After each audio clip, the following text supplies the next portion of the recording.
BRS MLC Kalvakuntla Kavitha శనివారం హైదరాబాద్లోని జూబ్లీహిల్స్లో తెలంగాణ జాగృతి సంస్థ నూతన కార్యాలయాన్ని ప్రారంభించారు. ఈ సందర్భంగా మీడియాతో మాట్లాడుతూ 18 ఏళ్ల క్రితం స్థాపించిన తెలంగాణ జాగృతి ఉద్యమంలో భాగస్వామిగా ఉందని గుర్తు చేశారు. తెలంగాణ గొంతుకల, తలలో నాలుకల జాగృతి నిలిచిందన్నారు.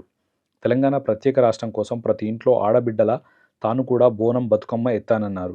బీఆర్ఎస్ అధినేత కేసీఆర్, తెలంగాణ సిద్ధాంతకర్త జయశంకర్ స్ఫూర్తితో ఈ తెలంగాణ జాగృతి పుట్టిందన్నారు. ఇక నుంచి బంజారాహిల్స్ కొత్త కార్యాలయం నుంచే జాగృతి కార్యకలాపాలు ఉంటాయన్నారు. సాంస్కృతిక రంగంలో జాగృతి ఎంతో కృషి చేసిందని, జాగృతి డిమాండ్లను కేసీఆర్ ఎప్పుడూ గౌరవించారని తెలిపారు. ఎప్పుడు ఏం అడిగినా వెంటనే జీవో ఇచ్చేవారన్నారు. ఇక తెలంగాణ ఉద్యమంలో ఏనాడూ పాల్గొనని రేవంత్ రెడ్డి ఇప్పటికైనా జై తెలంగాణ అని నినదించాలని హితవు పలికారు. ఉద్యమకారులపై గన్ తీసుకెళ్లిన వారు రాష్ట్రానికి సీఎం అయ్యారని ఫైర్ అయ్యారు. యువ వికాసం పథకానికి రాజీవ్ గాంధీ పేరు ఎందుకు పెట్టారో చెప్పాలని ప్రశ్నించారు. అసలు తెలంగాణకు రాజీవ్ గాంధీకి సంబంధం ఏంటని నిలదీశారు. ఆ పథకానికి అమరవీరుల పేర్లు పెట్టాలని సూచించారు. తెలంగాణ రాష్ట్ర అవతరణ దినోత్సవం నాడు అమరవీరులకు నివాళులర్పించాలనే కనీస జ్ఞానం లేని వారికి ఆ సీఎం కుర్చీలో కూర్చునే అర్హత లేదని మండిపడ్డారు.